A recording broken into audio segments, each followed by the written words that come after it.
How about you get back?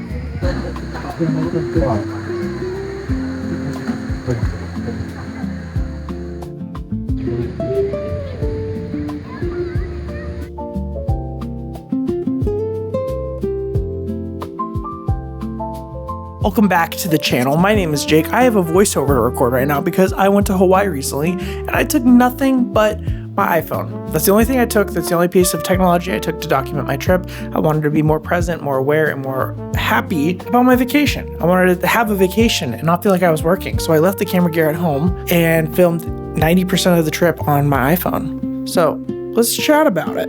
I'm a photographer. I've spent the last several years of my life with a camera in my hand. Sonys, Leicas, Fujis, everything you name, I've tried it out. I've traveled with more gear than you can carry in a backpack. I've had Pelican cases that come with me on family vacations, but I left all the gear at home. It was more of a decision born out of wanting to actually be somewhere rather than just documenting it. I wanted to be in the moment and not just on my camera equipment the whole time. When you shoot professionally, travel becomes work in a way that's really hard to turn off. You're always scanning, framing, and thinking about what's going on and how you're gonna make the shot.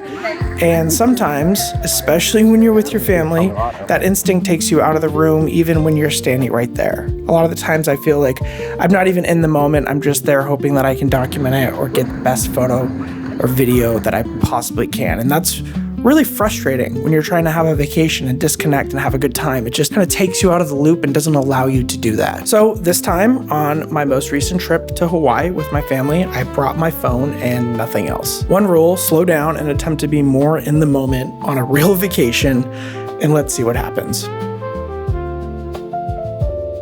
So on this trip, we stayed at Aulani. It's a Disneyland's resort on the west side of Oahu in Ko Olina. And look, I'll be honest, I went into this a little skeptical. Disney resort in Hawaii felt like it was gonna be more of a theme park than a Hawaiian vacation. My family is more the type of people that like to rent an Airbnb, go to the local grocery store, get like cheap turkey sandwiches and go and sit on the beach. We've never really been resort people, if that makes sense. But I was very, very wrong in regards to Aulani and this Disney resort. The property was incredible. It sits right on the ocean. There's a sand lagoon, which I believe was man-made, but I don't care. It was still an amazing lagoon. The water is calm and warm and you could float around for hours. And Otto had a blast in the salt water. He may or may not have had a Mickey Mouse ice cream cone every single day while floating in the ocean. If that's not bougie, I don't know what is. And then there are the pools, which are basically set up so you don't have to leave the property at all. Multiple pools, water slides, a massive lazy river. Otto honestly lost his mind. Speaking about Otto, seeing him get to meet all the characters was pretty much what made the trip worth it. Between Mickey, Goofy, Moana, I basically watched him light up in a way that's super hard to describe and harder to forget. I mean, honestly, he had no idea that those were people in the costumes, and as far as he's concerned, he was living at Moana's house with real Disney characters. You only get a kid for a little while that's gonna fully believe and immerse himself in all that stuff, and it was really fun for us to get to walk around with him and see him light up and get so excited to meet all these different characters that, I don't know, it's like Disney magic you hear of. And like me and Stephanie were joking, like, are we Disney adults? But I think it's because we have a child who is into it, and that makes it so much more exciting to go and see it.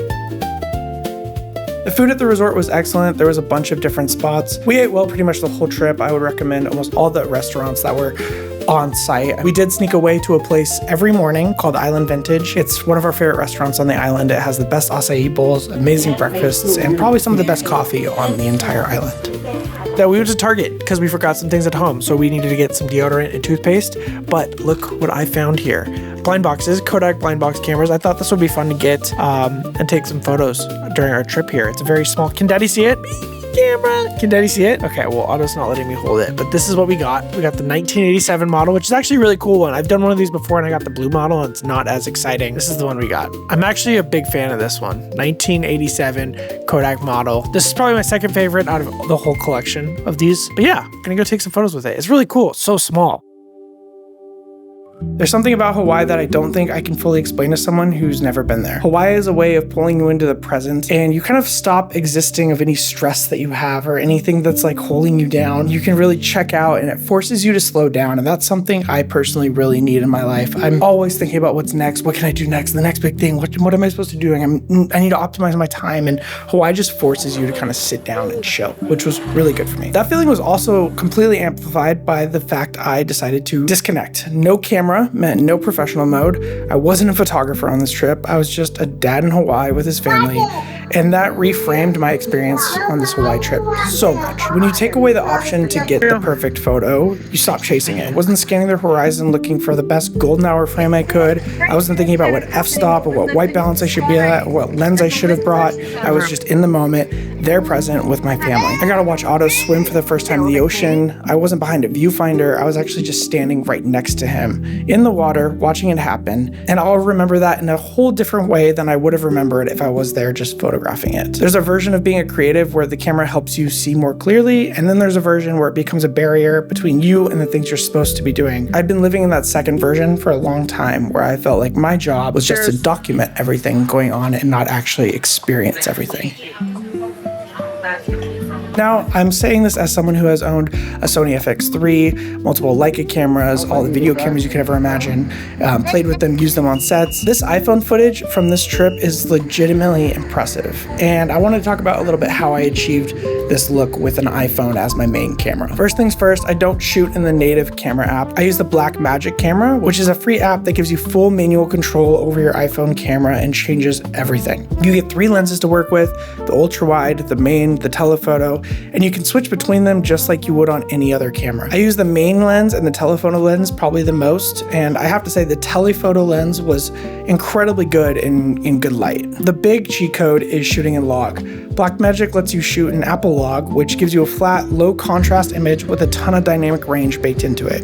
Straight out the camera, it looks washed out and desaturated, but that's kind of what you want, because in post you add a LUT and grade it to exactly what you want it to look like, and suddenly you have footage that doesn't just look like it's from a phone. Also, major cheat code, I put a variable ND filter on my phone, and this is something that not a lot of people talk about. An ND filter essentially allows you to control how much light is hitting the sensor, which means in bright conditions you can bring your shutter speed down to something more cinematic instead of everything looking like a surveillance camera at super high shutter rates. For video, you want your shutter at roughly double your frame rate, so if you're shooting in 24 frames per second like I was, you want your shutter at 1/50th of a second or 180 degrees depending on what you're looking at. But without the ND filter, the Hawaii sun would have just made it way too bright to be able to drop it down to 1/50th. The best part is that there's no like auto exposure hunting mid-shot, and it looks really intentional when that happens. The frustrations are real though, I will say. The low light is rough, you don't have aperture control, the lenses are fixed, and you work within the limits of an iPhone sensor, which can be great when you have a lot of light, but as soon as it gets a little dark, it starts to fall apart. But for daylight, outdoor travel, B-roll of your family in Hawaii, this setup pretty much punches every single thing I need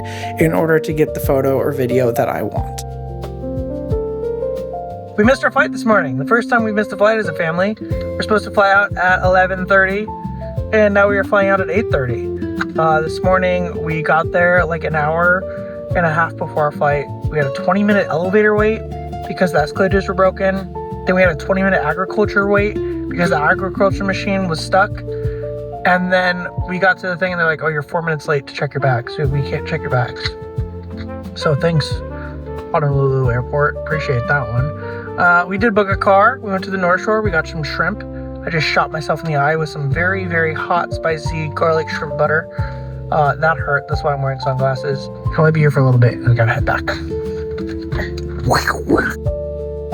Otto got to visit his cousins, which was really exciting. He has a cousin up there that he hadn't met before named Ledger, and we got to drive up and see them play, and that wasn't going to happen if we didn't miss our flight. So that's kind of one of the blessings we got out of missing our flight that day. We drove the east side of Oahu all the way back to the airport. That coastline is super dramatic. It has a bunch of cliffs, deep greens, oceans everywhere. It's actually where Jurassic Park was filmed for the most part. We made our second flight, and I'm genuinely glad that we missed our first one, other than the fact we had to take a red-eye home. So all in all, I've been writing a lot about my relationship with my phone recently and how much time I spend on it, about the noise and how much I've been consuming more than I've been creating. And this trip was the opposite of that. I had my phone, but I wasn't on it. I was only shooting with it, and I was very present while using it. There's a difference. The camera mode version of my phone is a creative tool. The scrolling version of my phone is a trap. And I think Hawaii helped me remember that distinction. The quality of what I came home with surprised me, not because of it's just iPhone magic, but because all the shots were intentional. I thought about what I was shooting, I controlled my settings, I put in the work in post, and that's the same process I would do with any other camera, but the gear is just smaller. But more than just footage, I came home with something that's harder to articulate, a few days of actually being somewhere, of watching my son discover the ocean, of driving a Jeep around an island with no particular plan, eating good food and drinking a ton of lava flows and not checking my email.